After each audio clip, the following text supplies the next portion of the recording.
मणिपुर के लोग भी उतने ही महत्वपूर्ण हैं जितने अन्य राज्यों के लोग। अमेज़न के जंगलों में आग लग जाए तो प्रधानमंत्री जी उस पर ट्वीट कर देते हैं, पर मणिपुर जलता रहा तो प्रधानमंत्री जी ने उस पर ट्वीट तक नहीं किया, वहां के लोगों से तक नहीं मिले।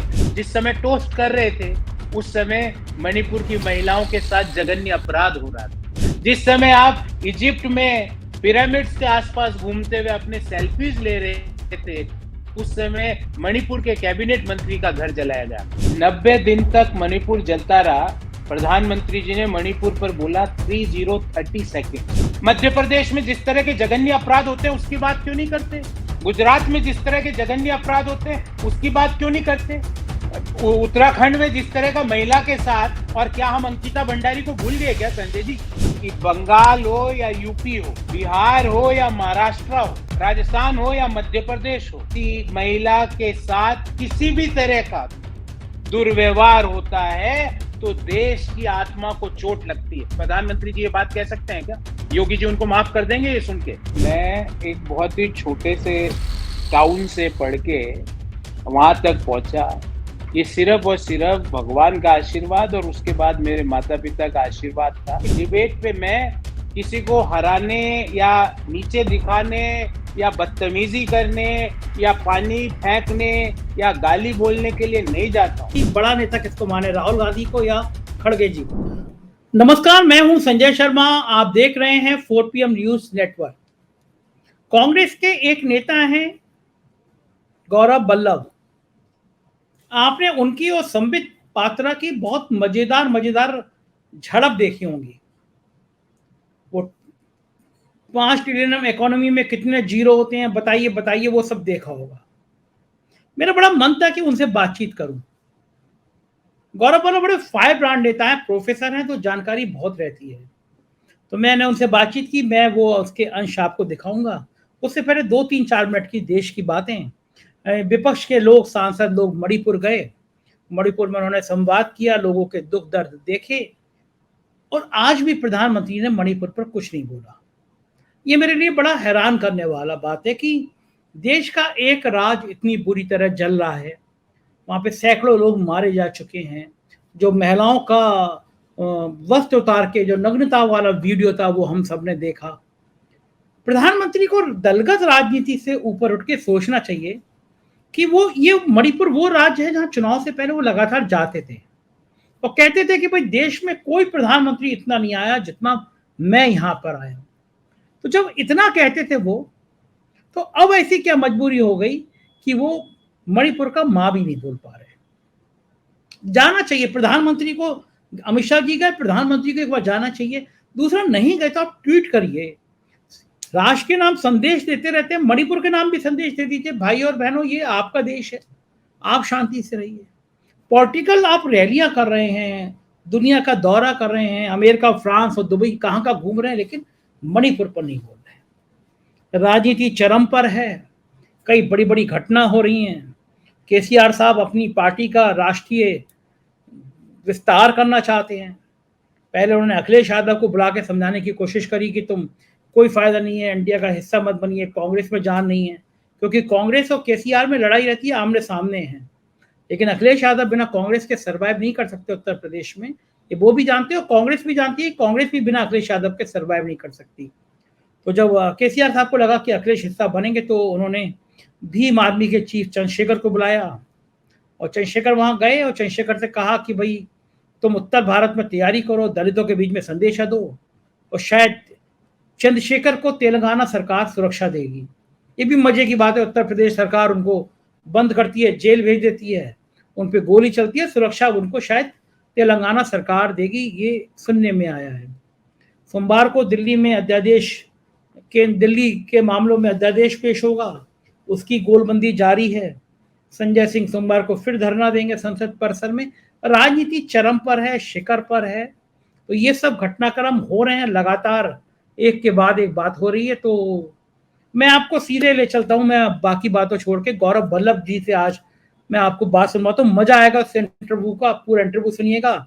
गौरव वल्लभ बहुत सुलझे हुए नेता हैं, बहुत सामाजिक कार्य करते रहते हैं।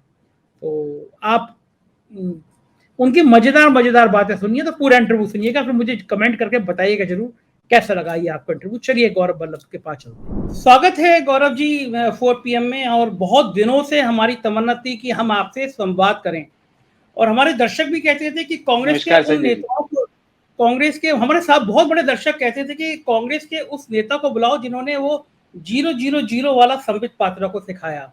तो मुझे लगता है कि जब आपसे व्यक्तिगत कोई बात करता होगा गौरव जी, तो सबसे पहले उसी बात का जिक्र करता होगा। आप सोच के गए थे कि वो सारी इकोनॉमी की गणित आप संबित पात्रा को 0 में उलझा देंगे? नहीं संजय जी, सोच के तो नहीं गए थे, पर शिक्षक हो तो मुझे अंदाजा हो जाता है कि छात्र को कितना आता है। तो सोच के तो नहीं गए थे, पर मुझे पता था कि आपके दर्शकों को एक और चीज याद होगी कि मैंने एक बार उनसे प्रभु श्री राम के बारे में डिस्कस चल रहा था, तो मैंने उनको कहा एक रामचरितमानस की चौपाई सुनाओ, तो वो भी नहीं सुना पाए थे। जो भगवान श्री राम का हर जगह ढिंडोरा पीटते रहते हैं, उनके ऊपर अपनी राजनीति को बेस करके घूमते रहते हैं। तो सोच के तो नहीं, पर मुझे पता लगता है कि कितना आपकी डेप्थ है, क्योंकि जो डेप्थ वाला आदमी होता है संजय जी, वो वस्त्र देख के व्यक्ति का चित्रण नहीं बताता है। वो ये नहीं कहता इनके वस्त्रों का कलर देख के आपका चरित्र ये है। डेप्थ वाला आदमी इतनी हल्की बात नहीं करता। गौरव जी, मैं ये तो खैर मजाक की शुरुआत थी, लेकिन जो माहौल देश का चल रहा है मैं उस पर आपसे बात करना चाहता हूँ, खास तौर से मणिपुर।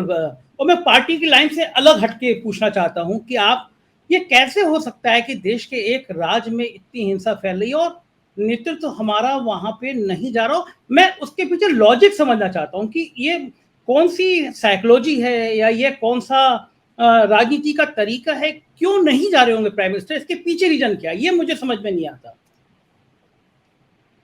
नेग्लिजेंस, इग्नोरेंस, क्योंकि पॉलिटिकली उनको लगता है कि पॉलिटिकली उतना महत्वपूर्ण राज्य नहीं है जितना देश के अन्य राज्य हैं, तो वो नेग्लिजेंस है।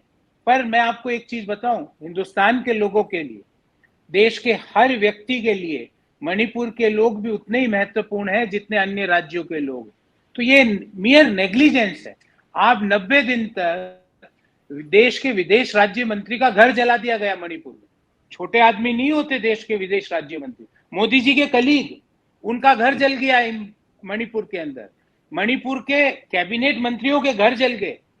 मणिपुर के अंदर सैकड़ों की संख्या में लोग मणिपुर छोड़ के असम, मेघालय, दिल्ली तक आए। मणिपुर का एक पूरा डेलीगेशन ने 3 बार प्रधानमंत्री कार्यालय को चिट्ठी लिखी कि हम आपसे मिलना चाहते हैं, पर प्रधानमंत्री जी के पास ट्वीट करने का समय अमेजन की आग के लिए तो है। अमेजन के जंगलों में आग लग जाए तो प्रधानमंत्री जी उस पर ट्वीट कर देते हैं, पर मणिपुर जलता रहा तो प्रधानमंत्री जी ने उस पर ट्वीट तक नहीं किया, वहां के लोगों से तक नहीं मिले। क्योंकि उस समय प्रधानमंत्री जी क्या कर रहे थे जब जल रहा था? वो कर्नाटक में रोड शो कर रहे थे, वो मैसूर में घूम रहे थे, वो फ्रांस में टोस्ट कर रहे थे एक ग्लासेस लेकर, वो अमेरिका में घूम रहे थे, वो ऑस्ट्रेलिया में जा रहे थे, वो इजिप्ट में जा रहे थे। तो वे तो प्रायोरिटी की बात है संजय जी। आपकी प्रायोरिटी क्या है? आपकी प्रायोरिटी फ्रांस के राष्ट्रपति के साथ टोस्ट करना है। जिस समय टोस्ट कर रहे थे उस समय मणिपुर की महिलाओं के साथ जघन्य अपराध हो रहा था। जिस समय आप बैंगलोर की सड़कों पे घूम रहे थे उस समय देश के विदेश राज्य मंत्री का घर जलाया जा रहा था। जिस समय आप इजिप्ट में पिरामिड्स के आसपास घूमते हुए अपने सेल्फीज ले रहे थे उस समय मणिपुर के कैबिनेट मंत्री का घर जलाया गया। और मैं, प्रधानमंत्री जी आप मेरी बात मत मानो, पर मणिपुर की राज्यपाल के शब्द कोट करता हूं मैं। उन्होंने कहा, मैंने अपने जीवन में इतनी और ऐसी हिंसा नहीं देखी। प्रधानमंत्री जी को कोई फर्क ही नहीं पड़ा। प्रधानमंत्री जी की प्रायोरिटी नहीं थी। पता नहीं क्यों नहीं थी। मेरे को तो एक ही चीज समझ में आती है कि उनके लिए मणिपुर पॉलिटिकली उतना इंपॉर्टेंट नहीं है, तो उन्होंने कहा चलने दो। और उस तरीके से आज ये हो गया है कि मणिपुर के मुख्यमंत्री कभी कहते हैं मैं आज इस्तीफा दूंगा। क्या प्रधानमंत्री जी उनको बर्खास्त नहीं कर सकते? क्यों बंधे हुए उनके हाथ? किसने बांधे हुए हैं? क्या वहां राष्ट्रपति शासन नहीं लगाया जा सकता? और प्रधानमंत्री जी को मणिपुर के लिए समय नहीं है, ना सोच है, ना उनकी प्रायोरिटी है। गौरव जी, प्रधानमंत्री जी ने जब मणिपुर पर बोला तो उन्होंने आपकी 2 सरकारों का जिक्र किया। उन्होंने कहा महिलाओं का अपमान राजस्थान और छत्तीसगढ़ हो चाहे मणिपुर हो, महिलाओं का अपमान बर्दाश्त नहीं किया जाएगा, ये भाव था उनका। तो उन्होंने आपकी भी 2 सरकारों की तरफ इशारा किया, राजस्थान और छत्तीसगढ़, जहां पे महिलाओं पे उत्पीड़न बढ़े हैं, ऐसा बीजेपी का कहना है। 90 दिन तक मणिपुर जलता रहा। प्रधानमंत्री जी ने मणिपुर पर बोला 30 सेकेंड्स। अब प्रायोरिटी देखिए, 90 दिन जला, प्रधानमंत्री जी के पास समय आया मणिपुर का 30 सेकेंड्स। और उसमें भी उन्होंने वहां पे भी राजस्थान, छत्तीसगढ़, अरे प्रधानमंत्री जी, राजस्थान की सरकार जब किसी महिला के साथ अपराध होता है तो 24 घंटों के अंदर वो अपराधी जेल में होते हैं, उनकी एफआईआर लिखी जाती है। राजस्थान में किसी मंत्री के घर नहीं जल रहे हैं, छत्तीसगढ़ में किसी मंत्री के घर नहीं जल रहे हैं, राजस्थान में देश के कैबिनेट मिनिस्टर आते हैं, उनके घर नहीं जलाए जा रहे हैं। आप कैसी बातें कर रहे हैं? आप तुलना करके आप ये कहना चाहते हैं, और मैं तो स्वीकार करता हूं संजय जी, आपके सामने स्वीकार करता हूं, अगर एक भी महिला के साथ में अपराध होता है तो वो गलत है, कहीं भी हो। पर क्या भारतीय जनता पार्टी के किसी नेता में इतनी ताकत है स्वीकार करने की? मैं स्वीकार करता हूं। पर राजस्थान की जो सरकार है वो इतनी प्रोएक्टिव मोड में काम करती है कि अपराध होने के 24 घंटों के अंदर ऐसी पुख्ता व्यवस्था करती है कि दूसरा आदमी उसी तरह का अपराध करने से पहले 1000 बार सोचता है। तो आप ये कंपैरिजन करना बंद कर दीजिए। मेरे को याद है संजय जी, हम जब पढ़ते थे स्कूल में तो हमारे पड़ोस में एक बच्चा रहता था, वो कहता था मम्मी मैं तो फेल हो गया और पड़ोसी का बच्चा भी फेल हो गया। ये कोई तरीका है? वो देश के प्रधानमंत्री है। आप ये कह रहे हो मणिपुर हो रहा है वो होएगा क्योंकि राजस्थान में, अरे राजस्थान, अभी उत्तर प्रदेश की बात क्यों नहीं करते प्रधानमंत्री जी? मध्य प्रदेश में जिस तरह के जघन्य अपराध होते हैं उसकी बात क्यों नहीं करते? गुजरात में जिस तरह के जघन्य अपराध होते हैं उसकी बात क्यों नहीं करते? उत्तराखंड में जिस तरह का महिला के साथ, और क्या हम अंकिता भंडारी को भूल गए क्या संजय जी? आज भी जैन में, उत्तराखंड के लोगों के जैन में है कि अंकिता भंडारी के जो जो दोषी लोग थे वो आज सरेआम आज भी बाहर घूम रहे हैं। उनके खिलाफ क्या कार्रवाई हुई? क्या हम हाथरस का कांड भूल गए क्या? एक हिंदू बच्ची को मध्य रात्रि में कैरोसिन छिटक के जलाया गया था। देश भूल नहीं सकता उन चीजों को। और मणिपुर के जो वीडियो आए संजय जी, मैं आपको बोलता हूं, राजनीति को छोड़ दीजिए, हमारे मतभेद हो सकते हैं प्रधानमंत्री जी के साथ, पर वो जो वीडियो है उसको देख के हर देशभक्त हिंदुस्तानी का सर शर्म से नीचा हो गया। वो वीडियो को देखकर दुनिया में जो भारत का सबसे बड़ा लोकतंत्र होने का गौरव था उसके ऊपर ठेस पहुंची। दुनिया में जो भारत की ताकत थी कि हमारे यहाँ नारी को पूजा जाता है, उस वीडियो ने देश की साख ऊंची नहीं करी है। उस वीडियो से मैं भी इफेक्ट हुआ हूं, आप भी इफेक्ट हुए संजय जी, और आपका हर दर्शक का सर शर्म से झुका है। वैसा वीडियो देश के कोई अन्य राज्य में नहीं आया। और वो वीडियो भी आया, वो सरकार ने वायरल नहीं, सरकार ने पता नहीं लगाया, वो मणिपुर के लोगों ने उस वीडियो को बताया देश को, तब सरकार एक प्रोएक्टिव मोड पे आई। तो ये किस तरह का शासन है? ये किस तरह की आपकी बेटी बचाओ बेटी पढ़ाओ पॉलिसी है? मेरे समझ से परे।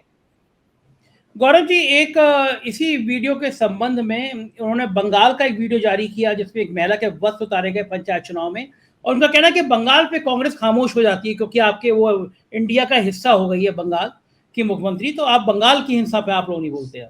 संजय जी, कोई खामोश नहीं हुआ।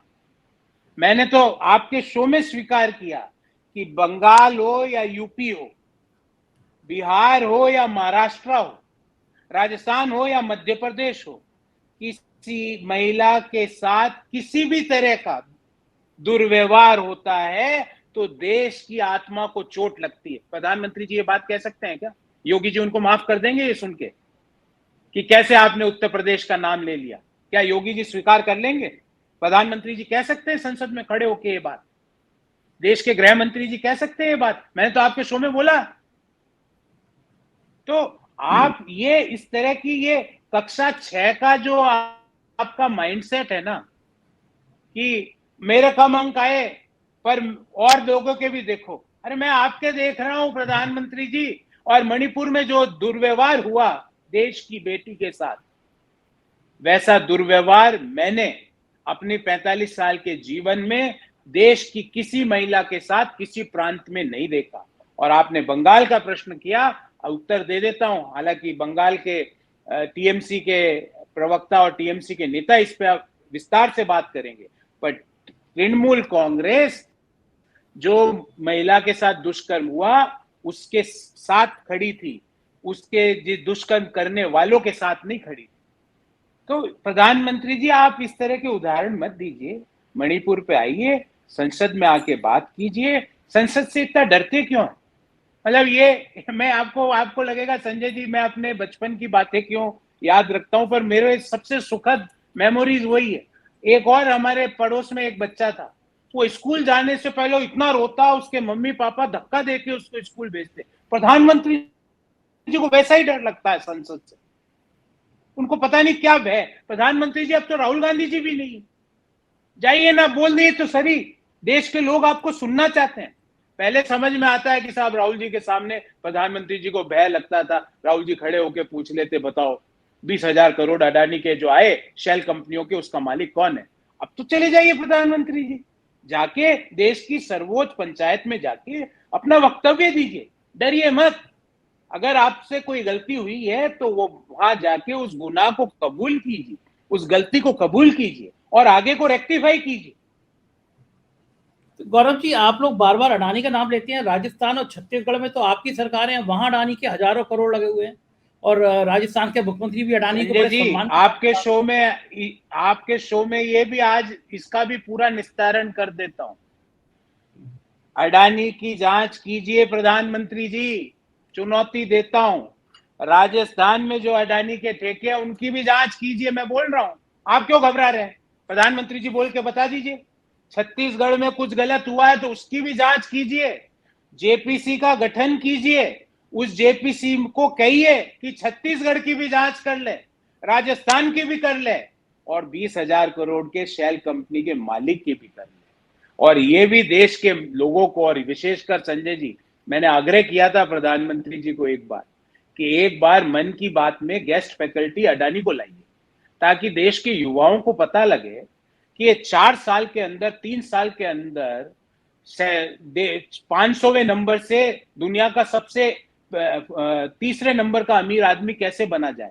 ये फॉर्मूला देश के युवाओं को बताइए, अडानी को गेस्ट फैकल्टी बुलाइए मन की बात। लेकिन गौरव जी, वो लोग कहते हैं कि एक पेट्रोल पंप पे पेट्रोल डालने वाला व्यक्ति कांग्रेस के शासन काल में जब वो धीरूभाई अंबानी के रूप में बन सकता है, तो इनके टाइम में भी एक व्यक्ति बन सकता है। वो भी तो पेट्रोल अरे डालते डालते हमने तो संजय जी हमने तो बिल्कुल सिंपल सवाल पूछा, हमने तो सवाल पूछा, उसका उत्तर दिया कहां? पहले प्रधानमंत्री जी अडानी के जहाज में घूमते थे, प्रधानमंत्री बनने के बाद अडानी प्रधानमंत्री के जहाज में घूमता है। ये रिश्ता क्या कहलाता है बताइए?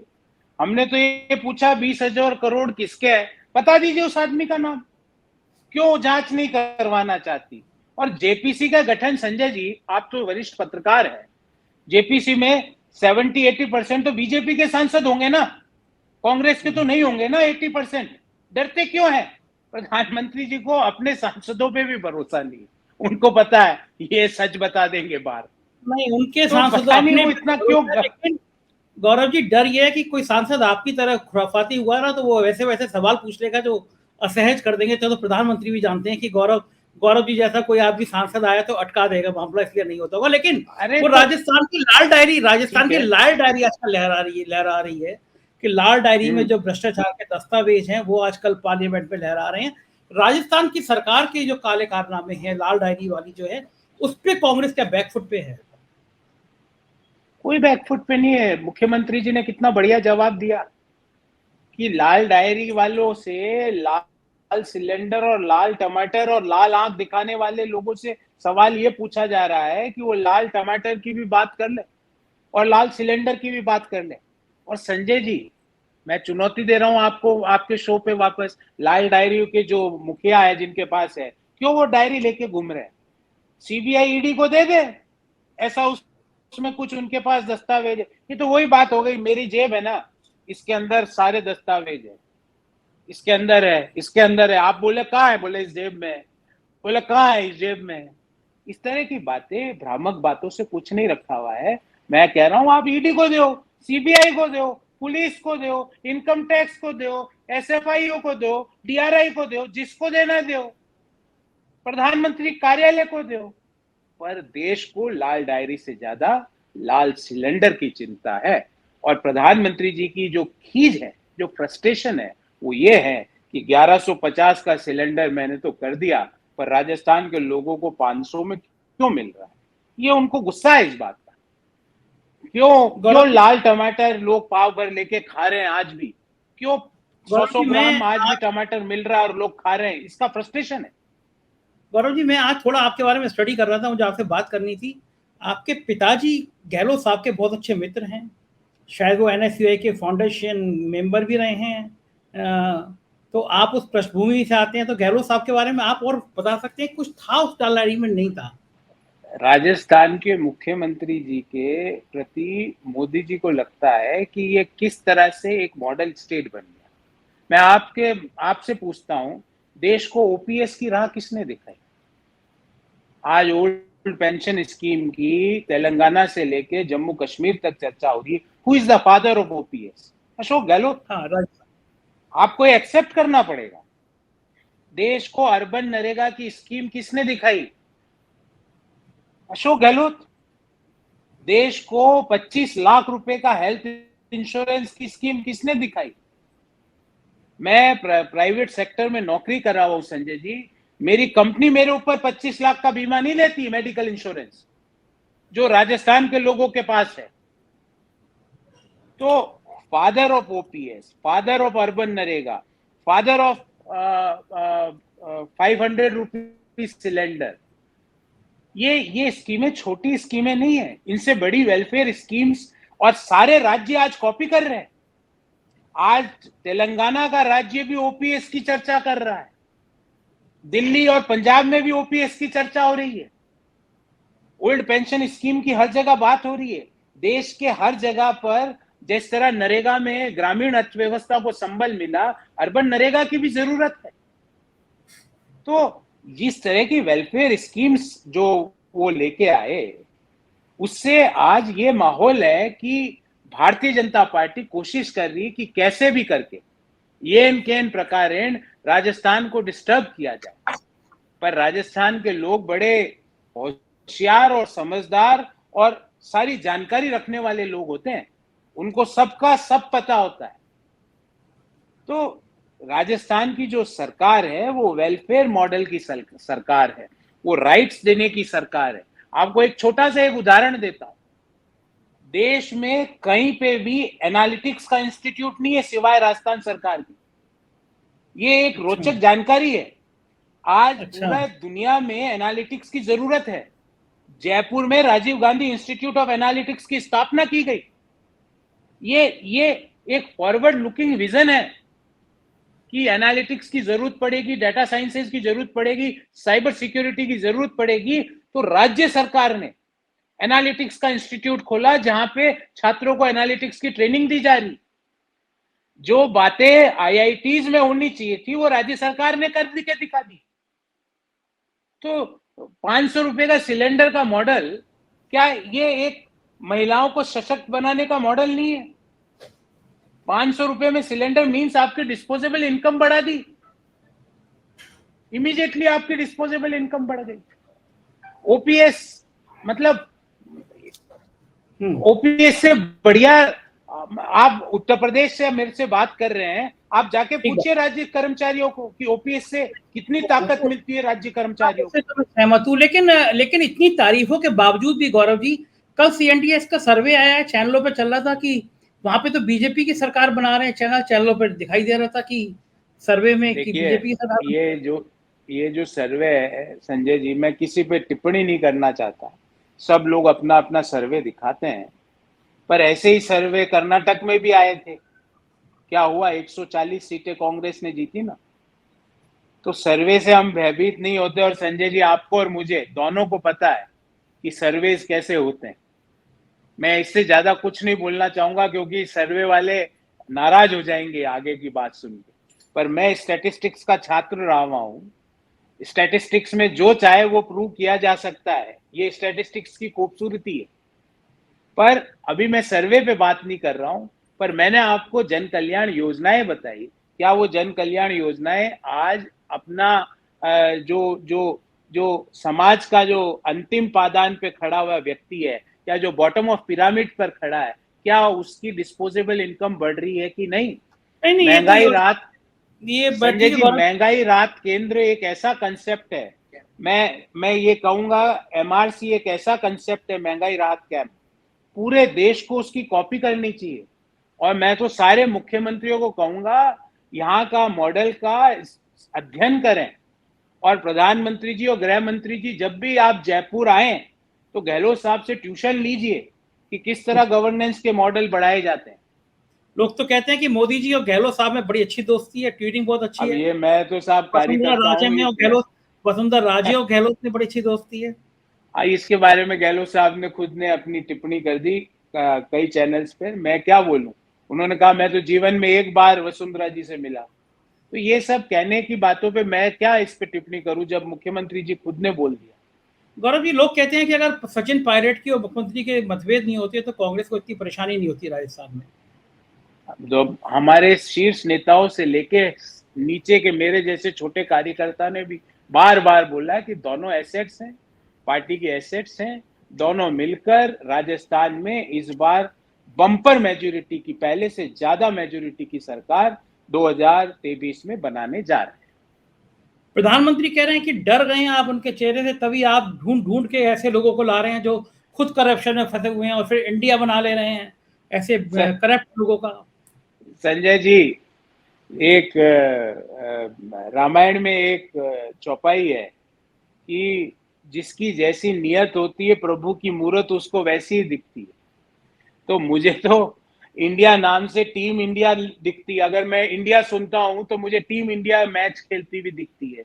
इंडिया सुनता हूं तो इंडियन इकोनॉमी दिखती है। इंडिया सुनता हूं तो इंडियन आर्मी दिखती है। इंडिया सुनता हूं तो सुप्रीम कोर्ट ऑफ इंडिया दिखता है। इंडिया सुनता हूं तो इलेक्शन कमीशन ऑफ इंडिया दिखता है। इंडिया सुनता हूं तो इंडियन नेवी दिखती है। इंडिया सुनता हूं तो इंडियन इंस्टीट्यूट ऑफ मैनेजमेंट और इंडियन इंस्टीट्यूट ऑफ टेक्नोलॉजी दिखती है। अब जिन लोगों को इंडिया शब्द सुन के ईस्ट इंडिया कंपनी याद आए या इंडियन मुजाहिदीन काम याद आए, मैं ईश्वर से सिर्फ ये प्रार्थना करूंगा कि उनके दृष्टि और मानसिक दोष का निवारण जल्दी करे, क्योंकि इंडिया शब्द हमारे लिए एक प्राउड का शब्द है। अब जो इंडियन मुजाहिदीन में इंडिया ढूंढ रहे हो, तो वही है कि प्रभु मुहूर्त देखी तीन तैसी, जिसकी जैसी भावना जाकी जैसी भावना, प्रभु मुहूर्त देखी तीन तैसी। तो जिसकी जैसी भावना है, आपकी भावना है मुझे तो भगवान श्री राम मर्यादा पुरुषोत्तम लग रहे हैं, तो आपकी भावना खराब है तो आपको भगवान श्री राम कुछ और लग सकते हैं, पर मेरे को तो मर्यादा पुरुषोत्तम लगते हैं। उसी तरह इंडिया सुन के, मैंने अभी इंडिया बोला, मेरा मतलब हाथों के जो रोम है वो खिल उठे। मेरे लिए तो इंडिया वो शब्द है। अब कोई Indian Mujahideen east India company और पीएफआई में इंडिया ढूंढ रहा हो, भगवान उसका दृष्टि और मानसिक दोष का निवारण जल्दी करे। चलिए गौरव जी, इस इंटरव्यू के आखिर में एक चीज और जानना चाहूंगा। मेरे को आज ही पता चली, मैं आपको सर्च कर रहा था, आप एक कुछ सम्मेलन करती हैं, कुछ लोगों को पढ़ाते हैं, कुछ एक जाति ब्राह्मण जाति, वो क्या चीज है, वो सब क्या है? नहीं, वो करते हैं हम रेगुलर रूप से। और एक समाज में जब तक आप सब लोगों को समरसता से काम नहीं करोगे, समाज में सब लोग एजुकेट नहीं होंगे। क्योंकि संजय जी, आप ये बताइए, आज अश्वेत थे, वो अमेरिका के राष्ट्रपति कैसे बने? अपनी मेहनत से बने, एजुकेशन से बढ़े। उन्होंने एजुकेशन पे फोकस किया, बड़े बड़े इंस्टीट्यूट्स में जाके पीएचडी करी, बड़े बड़े इंस्टीट्यूट्स में जाके पढ़ाई करी, बड़े बड़े इंस्टीट्यूट्स में जाके डिग्रियां हासिल करी। तो एजुकेशन के बिना कोई भी जाति, कोई भी धर्म, कोई भी समाज, कोई भी राज्य, कोई भी देश, और एजुकेशन में संजय जी ध्यान रहे, साइंटिफिक बेस्ड एजुकेशन के बिना कोई समाज, कोई देश आगे नहीं बढ़ सकता। असल में मैं और इसी को ध्यान में रख के हम काम करते हैं। असल में मैं इसलिए चौंका गौरव जी, मुझे एक स्पीच देखने को मिली, शायद वो ब्राह्मण सम्मेलन था, ब्राह्मणों का सम्मेलन था। मैं इसलिए चाहूंगा कि ऐसे ये सम्मेलन जितिन प्रसाद जी उत्तर प्रदेश में किया करते थे। वो ब्राह्मणों का चेतना मंच बनाते थे, ब्राह्मणों को एकजुट करते थे और कहते थे कि उत्तर प्रदेश में बड़ा परेशानी हुई है, ब्राह्मणों को उनकी हत्याएं हुई हैं, और जाके संजय वो जी, चारों कराते उसमें शामिल हो गए। वो तो मुझे लगा आप भी वो काम कर रहे हैं।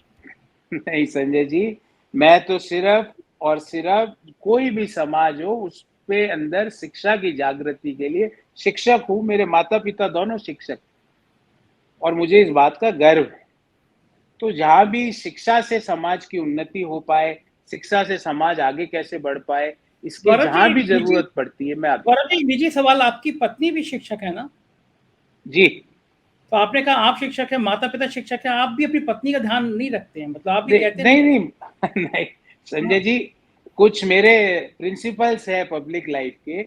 मैं, आपने मेरे ट्विटर टाइमलाइन या फेसबुक भी देखा होगा, मैं अपनी पत्नी और अपने बच्चों की फोटोएं, उनके अचीवमेंट्स उसमें नहीं डालता। मेरे माता पिता की भी फोटो, मेरे पिता का जब स्वर्गवास हुआ, जब पहली बार मैंने उनकी फोटो डाली, वरना नहीं डालता हूँ। मेरे प्रिंसिपल्स है, मेरे एथोस है, उस पर काम करता हूँ। मैं एक साधारण परिवार में जन्म लेके यहाँ तक पहुंचा। आप जैसे लोगों ने मेरे को पुश किया, तो मैं चाहता हूँ कि भाई सब अपने इंडिविजुअल कैपेसिटी में काम करें। तो आपने अच्छा, ये शिक्षा तो की, पहुंच आपकी गया पत्नी भी गौरव जी। प्रोफेसर है, वो बात क्यों नहीं की? तो मैं उनका आप मेरे को है ना संजय जी वहां से डांट पिड़वाने की पूरा आपने नहीं, प्रयास असल में किया। नेता मैंने उनकी मैं देखा है। उतनी श्रद्धा करता हूँ, उतना ही रेस्पेक्ट करता हूँ जितनी अपनी माता पिता की करता हूँ, नहीं नहीं, उतनी ही ये तो रेस्पेक्ट अपनी पत्नी की करता हूँ। बहुत अच्छी बात है। मैं डर जाता हूँ एक्चुअल में गौरव जी, जब नेता लोग अपनी पत्नी का नाम नहीं लेते हैं ना, तो मुझे डर लगता है कि आप प्रधानमंत्री या मंत्री बनेंगे, फिर प्रधान पत्नी का नाम नहीं लेंगे, तो मुझे ऐसे डर ख्याल में आते हैं कि नेताओं को नहीं, अपनी ऐसा पत्नी। डर की बात नहीं है। मैं ऐसे कोई डर की बात नहीं, पर एक प्रिंसिपल के तहत, नहीं नहीं, ठीक है, क्योंकि वो तो वी ऑल आर प्रोफेशनल। हो हाँ सकता निजी। है आप मेरी पत्नी को भी जानते हो सकता है मिले हुए भी हो, उसने भी नाम नहीं लिया हो। तो ये नहीं नहीं हमारे एक नहीं प्रिंसिपल नहीं, है। ठीक बात है। मैं आपकी निजता का सम्मान करता हूँ। एक चीज पूछना था गौरव जी, इतनी तेजी से कांग्रेस में तरक्की करी आपने, आप सबसे मुखर प्रवक्ता बन गए, हर टीवी चैनल पर डिमांड होती है भाई गौरव वल्लभ को आना है, और संबित पात्रा जहां हूं वहां गौरव वल्लभ को जरूर आना है। तो जो हर राजनीति में भी थोड़ी ईर्ष्या होती है, लोग देखते नहीं कि गौरव वल्लभ की इतनी तेजी से कांग्रेस में तरक्की कैसे हो गई। मैंने कहा साहब, मैं एक बहुत ही छोटे से टाउन से पढ़ के वहां तक पहुंचा। ये सिर्फ और सिर्फ भगवान का आशीर्वाद और उसके बाद मेरे माता पिता का आशीर्वाद था, इसलिए मैं पहुंचा। वरना कोई अद्भुत प्रतिभा या ऐसा कुछ नहीं।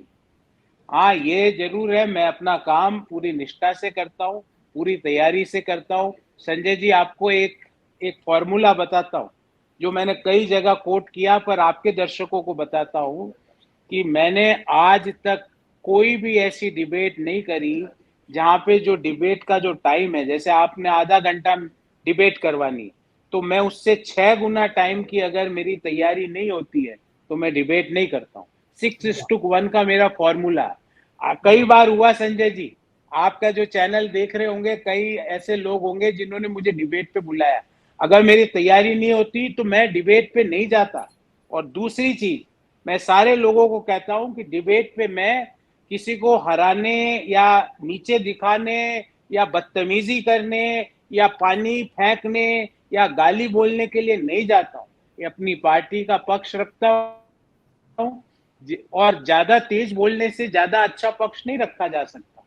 सबको सब समझ में आता है। ये दो मैंने प्रिंसिपल्स मेरे पिता से जब मैं ज्वाइन किया तो उन्होंने मुझे एक प्रिंसिपल तो उन्होंने दिया कि बिना तैयारी के जाना मत, क्योंकि दर्शक का समय तेरे खुद के समय से ज्यादा महत्वपूर्ण होता है। ठीक बात। तो इसलिए मैं 6:1 का फॉर्मूला, 1 घंटे की डिबेट के लिए 6 घंटे की तैयारी नहीं है तो मैं कह दूंगा मेरा पेट दुख रहा है, मैं नहीं आ सकता। वाह वाह, ये भी बता दिया आपने कि अब आप सब लोग समझ जाएंगे कि पेट दुख रहा है, मतलब आज गौरव जी ने स्टडी की नहीं है। गौरव जी, एक आखिरी सवाल, कांग्रेस के लोग कंफ्यूज हैं कि बड़ा नेता किसको माने, राहुल गांधी को या खड़गे जी को? मल्लिकार्जुन खड़गे साहब कांग्रेस के राष्ट्रीय अध्यक्ष है और राहुल गांधी जी कांग्रेस के सबसे लोकप्रिय नेता है, इसमें कहाँ कंफ्यूजन है? मेरे दिल की धड़कन में राहुल गांधी जी है और मेरे दिमाग में, मेरी आंखों में मल्लिकार्जुन खड़गे साहब का विजन है, उनकी निष्ठा है, इसमें कहाँ कंफ्यूजन है? इससे अच्छा ये कहना कि आपका नेता कौन है, मेरे नेता मल्लिकार्जुन खड़गे साहब भी है। और जब मुझे ये देखना हो कि किस तरह विपरीत परिस्थितियों में सच का साथ दे के किस तरह लड़ाई लड़नी है, तो मैं राहुल गांधी जी की यात्रा को सोचता हूं। तो मेरे तो दोनों ही एक एक मेरे दिल में है। जब भी मैं हतोत्साहित होता हूं, जब भी मुझे लगता है, और कई बार होता है संजय जी ऐसा कि मेरे को ये मिलना चाहिए था, मुझे ये क्यों नहीं मिला, तो मैं राहुल गांधी जी के लिए बारे में सोचता हूँ कि चाहते तो वो क्या नहीं बन सकते थे 2009 से 14 के बीच। पूरी कांग्रेस के सारे एमपी कह रहे थे आप प्रधानमंत्री बनिए, पर नहीं बने वो। उनकी अलग निष्ठा है, उनकी अलग सोच है। और मल्लिकार्जुन खड़गे साहब, उनके बारे में मैं आपको क्या संजय जी, पूरा देश जानता है, पर एक बात आपको बताता हूं जो मैंने उनके साथ रह के सीखी। मल्लिकार्जुन खड़गे साहब की डिक्शनरी में मैं आई शब्द नहीं, उनकी डिक्शनरी में हम आवर शब्द है। कई बार वो कहते हैं हम पानी पिएंगे, तो जो अब बोलते हैं हम पानी पिएंगे, मैं भी बैठा रहता हूं, तो अंदर से जो पानी पिला लेके आता है वो अपने आप ही 2 गिलास लेके आता है। तो ये उनकी सोच है। He doesn't believe in I, he believe in we.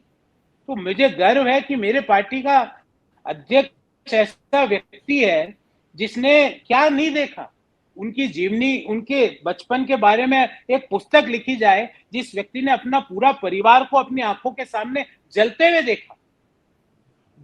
देखा, वहां से लेके डॉक्टर अंबेडकर के आदर्शों की पालना करते हुए लॉयर बने, एक कॉन्स्टिट्यूएंसी में लगातार 9 बार जीते, उसके बाद 2 बार वहां से लोकसभा सांसद रहे। मतलब ऐसा कौन सा मिनिस्ट्री है कर्नाटक सरकार की जो उन्होंने नहीं संभाली। रेल मंत्री रहे, लेबर मिनिस्टर रहे, देश के लोकसभा में मेंबर थे 2014 में, तो लोकसभा के नेता रहे, आज लीडर ऑफ अपोजिशन है राज्यसभा में। और दिन खड़े होके मोदी जी से मैं हमेशा कहता हूं, 2 ही लोगों को मोदी जी को 2 ही लोगों से प्रॉब्लम है। राहुल गांधी जी जो आंखों में आंखें डाल के पूछते हैं 20,000 करोड़ किसके, और दूसरे खड़गे साहब वो पूछते हैं वो 15 लाख और 2 करोड़ नौकरियों का कब मिलेगा। बिल्कुल बिल्कुल ठीक बात है। इससे ज्यादा अच्छे तरीके से आप दोनों नेताओं को व्याख्यात कर भी नहीं सकते थे। शुक्रिया गौरव जी। मेरे दर्शक चाहते हैं कि आप जल्दी से जल्दी राज्यसभा में पहुंचे। आपके ये तर्क हम लोगों को राज्यसभा में सुनाई दिए। बहुत बहुत धन्यवाद, आपने हमें तक कीमती समय दिया। शुक्रिया गौरव जी। तो ये तो गौरव वल्लभ सुना आपने। गौरव वल्लभ की बातें, शायद योग्यता बहुत है उनके अंदर। आप किसी बिंदु पे बात करिए। बड़ी अच्छी बात मुझे इस इंटरव्यू में ये लगी, उन्होंने कहा कि मैं किसी भी डिबेट में जाने से पहले 6 घंटे पढ़ाई जरूर करता हूं, तब मैं डिबेट में जाता हूं। ऐसा कहाँ होता है, कहाँ लोग करते हैं? कैसा लगा इंटरव्यू? अपनी राय से अवगत कराइएगा, बताइएगा। देखते रहिए 4 PM। Thank you.